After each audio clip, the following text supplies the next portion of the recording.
Hola a todos y bienvenidos de vuelta a Senscriptos. Mi nombre es Matías y el día de hoy hablaremos sobre Bitcoin. Analizaremos los retornos desde el halving. Si les gusta el contenido no olviden de darle like al video, suscribirse al canal y activen la campana para recibir notificaciones cada vez que subo un nuevo video. Iniciemos. Si queremos discutir los retornos respecto al halving, lo primero que tenemos que hacer es entender qué es el halving.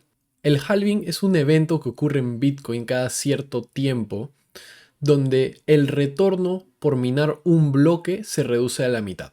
Si apreciamos las líneas rojas, cada una de estas líneas rojas es un evento de halving. Como podrán ver, entre halvings, entre el primer y el segundo halving tuvimos aproximadamente 1320 días y entre el segundo y el tercero 1400. Por lo tanto es un valor ligeramente variable, pero debería ser aproximadamente el mismo entre halvings, aproximadamente 4 años. Por ejemplo, actualmente, después del halving que ocurrió en el 18 de mayo del 2020, la recompensa por minar un bloque de forma exitosa es de 6.25 Bitcoin. Por lo tanto, los valores anteriores, como cada halving reduce el valor de la recompensa a la mitad, los valores anteriores son de 12.5 y de 25 respectivamente. Y es que se puede observar que con esta reducción a la mitad por cada evento de halving, la mayor parte de Bitcoin fue minada durante el comienzo de su historia, y eso lo demuestra la cantidad de Bitcoin en existencia en estos momentos. Actualmente tenemos 18.8 millones de Bitcoin cuando el máximo teórico es de 21 millones. Ahora vayamos a analizar el precio. Cuando nos acercamos al primer halving en diciembre del 2012, podremos observar que el precio de Bitcoin era de tan solo 12.6 dólares por Bitcoin.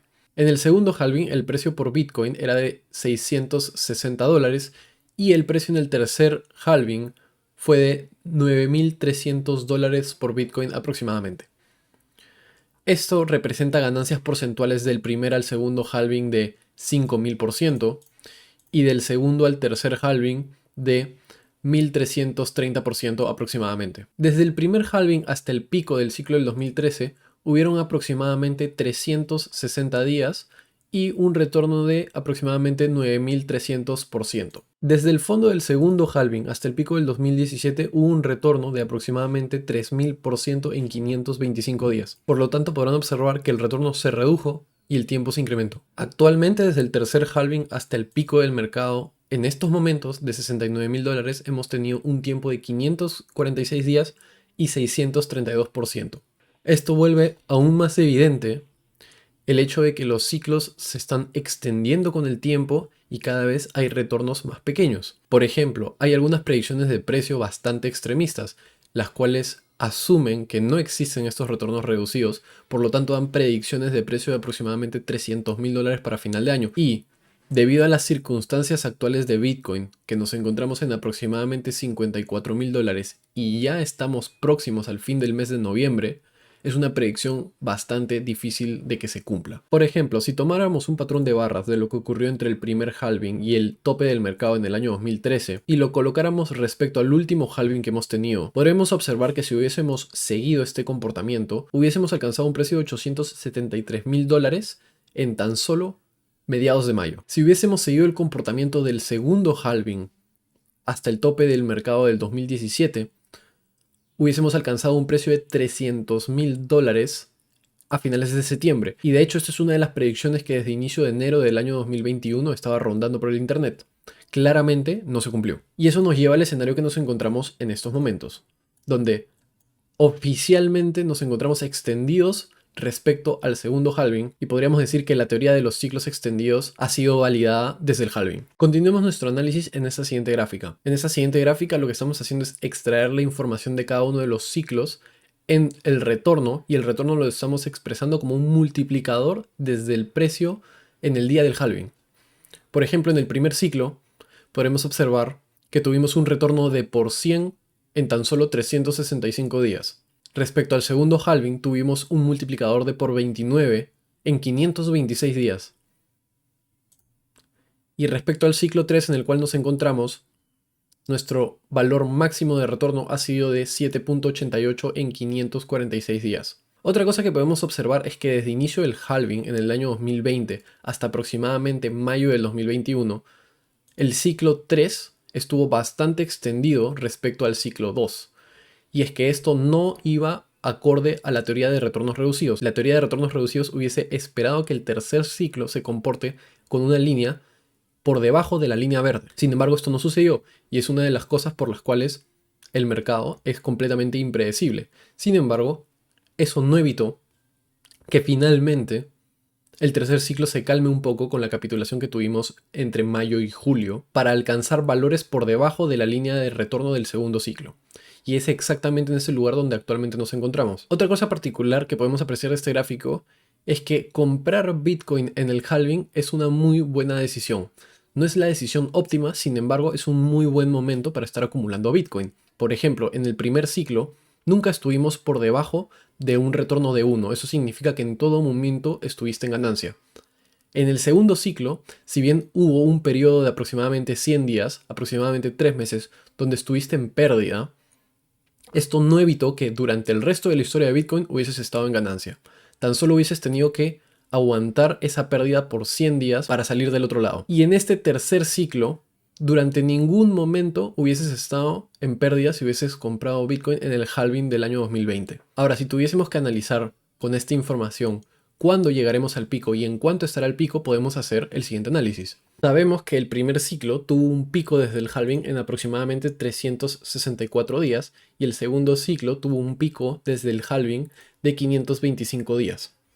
Por lo tanto, si sigue esta tendencia, esperaría que el ciclo 3 sea un número mayor a los dos anteriores. En este caso, si por ejemplo asumimos una extensión similar de tiempo a la que hubo entre el ciclo 1 y el ciclo 2, esto nos pondría en un ciclo 3 donde la extensión respecto al halving sería de 686 días. 686 días respecto al último halving nos pondría en un pico aproximado a inicios del mes de abril del año 2020. Ahora, es importante resaltar que predecir el futuro a partir de únicamente 2 puntos de información es completamente dudoso, y es por eso que esto es únicamente especulativo y no debería tomarse como una ley ni algo que definitivamente es que va a suceder. Sin embargo, tiene bastante sentido con la teoría de los ciclos extendidos, que desde el halving hasta este momento ha demostrado ser correcta. Ahora podemos hacer exactamente el mismo análisis con los retornos.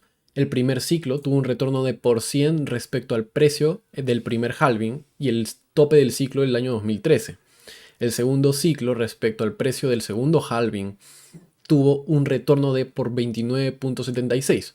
Entonces, según la teoría de retornos reducidos, podríamos esperar que el ciclo 3, y si es que utilizamos este mismo valor de reducción, el ciclo 3 tenga un valor de por 8.75 respecto al precio del halving. Recordemos, el precio del halving se encontraba en aproximadamente $9.000. Por lo tanto, 9.000 por 8.56 nos daría un valor pico de $77.000 aproximadamente. Por supuesto, esta es una predicción con la cual estoy seguro que muchos no van a acordar. Y es que ese justo es el problema de tener tan poca información. Por ejemplo, estamos asumiendo, y esto es completamente especulativo, estamos asumiendo exactamente el mismo comportamiento entre ciclos, entre el ciclo 2 y el ciclo 3, lo cual puede completamente no ser cierto. Por ejemplo, este valor podría ser menor, tal vez podría ser la mitad, quién sabe. Ese es el problema y este es solo un estimado de qué es lo que puede suceder. En mi opinión, el tope del ciclo está muy por encima de $77.000. Sin embargo, esto es lo que podemos deducir con la poca información que tenemos en estos momentos. Y es que no han habido suficientes halvings para poder hacer un análisis completo de este caso. Si algo alentador de este análisis podemos sacar es que definitivamente el pico de Bitcoin todavía no ha estado puesto. Y es que tenemos aún más espacio y más tiempo para seguir subiendo el precio de Bitcoin durante los próximos meses hacia mitades del año 2022. Otra cosa importante que vale la pena resaltar es que conforme pasa el tiempo estamos viendo que nos toma más tiempo llegar al pico del mercado. Y es que recordemos, aproximadamente el primer ciclo tomó un año, el segundo ciclo tomó aproximadamente 525 días y el tercer ciclo debería tomar, si extendemos esta ley, si extendemos esta proporcionalidad, debería tomar aproximadamente 686 días. Por lo tanto, el pico cada vez se está alejando más y más del evento del halving. Y es que si este comportamiento continúa a lo largo de la historia, eventualmente el pico se estaría acercando muchísimo más al halving del próximo año. Por ejemplo, si tuviésemos que dibujar el siguiente halving si lo aproximamos a la distancia entre los dos últimos halvings, podríamos esperarlo en aproximadamente marzo del año 2024. Pero por ejemplo, el pico, según esta información, sería a inicios de abril. Y es más, si nos extendemos un halving más, y obviamente acá no sabemos qué es lo que va a suceder con el precio, ¿no? No sabemos qué es lo que va a suceder con el precio, pero si nos alejamos un halving más, podremos notar, y es que si volvemos a utilizar la misma proporcionalidad que hemos estado usando, de aumentar aproximadamente 160 días, el siguiente pico del mercado estaría aproximadamente 850 días del halving. Y eso nos posicionaría en inicios de julio del año 2026. Y si continuamos y continuamos y continuamos a lo largo de la historia, nos estaremos acercando cada vez más al siguiente halving, lo cual dejaría muy poco tiempo para estos periodos de bear market, estos periodos donde el precio de Bitcoin puede reiniciarse para continuar con el siguiente ciclo. Por lo tanto, cuando caiga el precio de Bitcoin, eventualmente nos encontraremos en uno de los halvings, y el halving no representará una tan buena oportunidad como lo ha hecho en otras ocasiones. Y es por eso, mientras más tiempo pase, en mi opinión, la idea del halving se va a ir distorsionando y los ciclos del mercado van a dejar de obedecer este tipo de comportamiento. Y eso es solo mi opinión. Hay personas que creen completamente lo opuesto, que los ciclos del mercado de Bitcoin están basados en el halving y van a seguir ocurriendo. Sin embargo, podremos observar de lo que estoy mencionando y estamos asumiendo algo bastante importante, que la proporcionalidad se mantiene respecto al incremento de días entre halvings. Eventualmente los halvings dejarán de tener el sentido que tienen ahora. Si les gustó el contenido, no olviden darle like al video, suscribirse al canal, su apoyo siempre es enormemente apreciado. Muchas gracias y espero verlos en el siguiente video.